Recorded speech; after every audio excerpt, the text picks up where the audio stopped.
Realise the full potential of your soil with Liquid Good. The combination of humic and fulvic acids promotes healthy and natural soils, resulting in healthier and more nutritious food. Applications of Liquid Good makes nutrients in the soil bioavailable to your plants, so they thrive, avoiding dependence upon chemical fertilizers. It's safe and easy to use. Liquid Good, micronutrients for plants.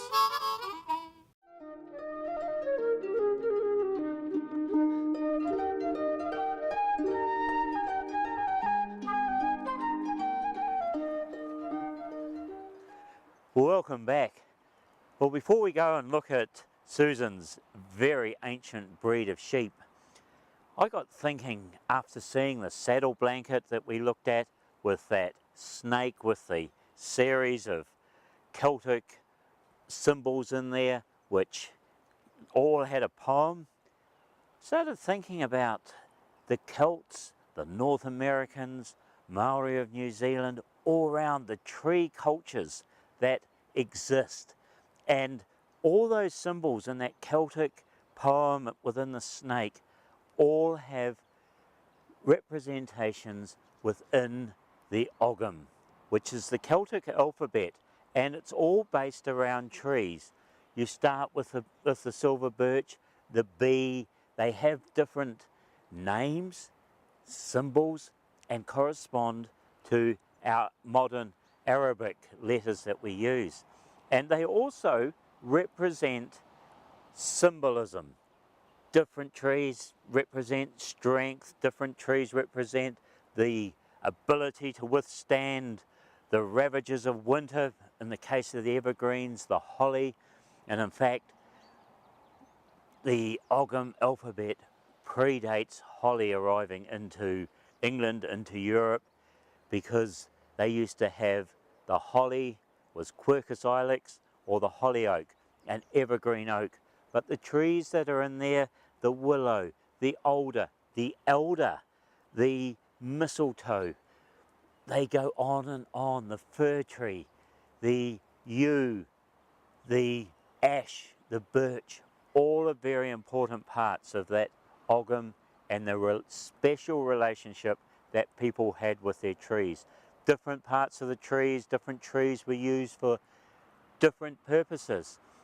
Within the pagans, making of wands out of the rowan tree, the making of church furniture out of oak, all represented so many different aspects of knowing about the trees, and something that maybe we need to look back at and learn how those trees have influenced us, how they have worked along the way, and also our special relationship with nature that doesn't have to be, well, that relationship with nature crosses all religions, right from the pagan religions through to the Christian religions, other religions.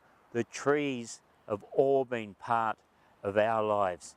Even if you're the most resounding atheist, you can't deny the magnificence of a group of trees and look for some of the things that they hold.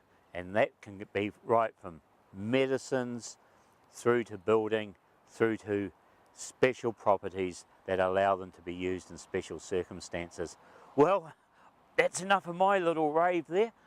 I think we need to go down and look at something equally as ancient, the Gotlanders sheep, and we will go down, meet Susan's sheep, and then have a wander back through the little parts of her newly establishing garden.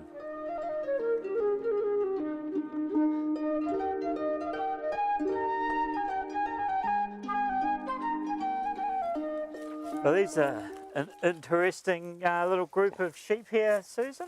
Yes. Yes. These are my Gotland sheep. Ah, right. Let's go. It took me almost 2 years Yep. to get them. Yes. But tell me about the Gotland or the Gotland sheep. Where have they come from? They are from Sweden. Yeah. From an island called Gotland. Right. Yeah, and so these ones look very typical Gotland with a black head and a grey fur. Right. And this is Ninja. Right. She's extremely clever. Yep. She jumps over the fence, she goes through each fence. It's really Yes. a funny one. They're quite a slight sheep, though, aren't they? They're, you know, thin legs and. Yes, I think not a lot of meat on them. Yeah. No.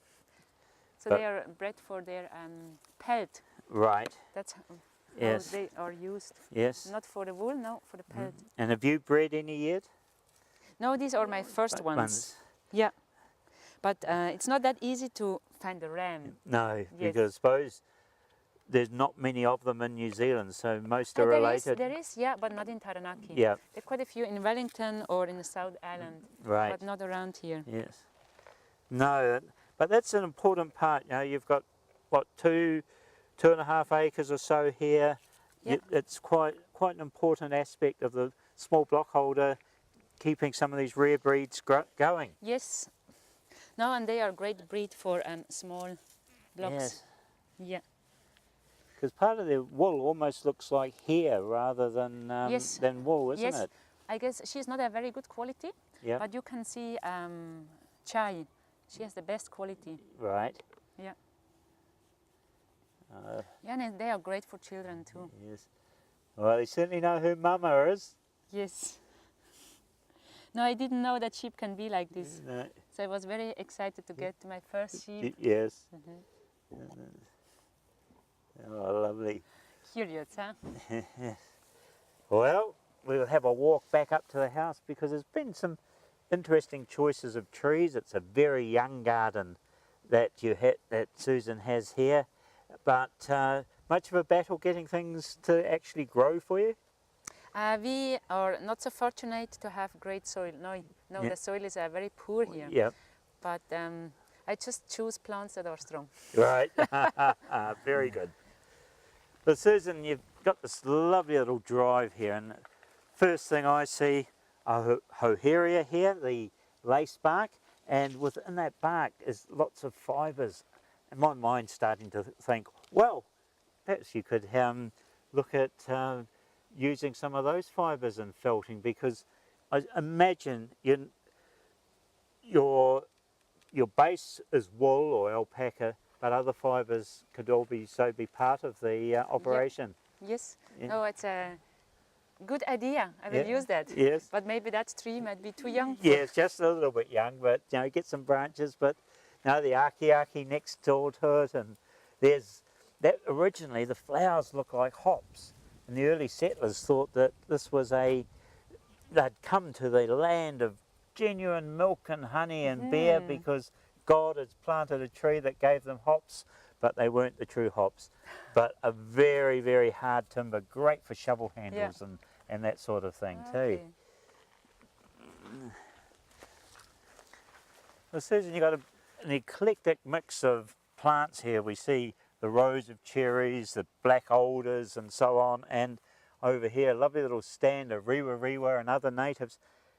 Your philosophy on the choice of plants for here, because you get tempted to put in a Swiss alpine garden with all the magical little alpines, or is that something further down the line? It's something I really have the wish for is autumn colors. Yeah. That's probably the only thing I really miss here. Yes. Yeah. So I added the cherry trees, Yes. and I just want to have a few more on top to see it from my house. Right. Yeah. Yes. Oh, lovely. And a little bit birch forest would be beautiful. Yes. Oh, the silver birches. Yes. No, they're lovely. You know, if you can get some really good white barked silver birches, full moon, the magic really happens. Yes.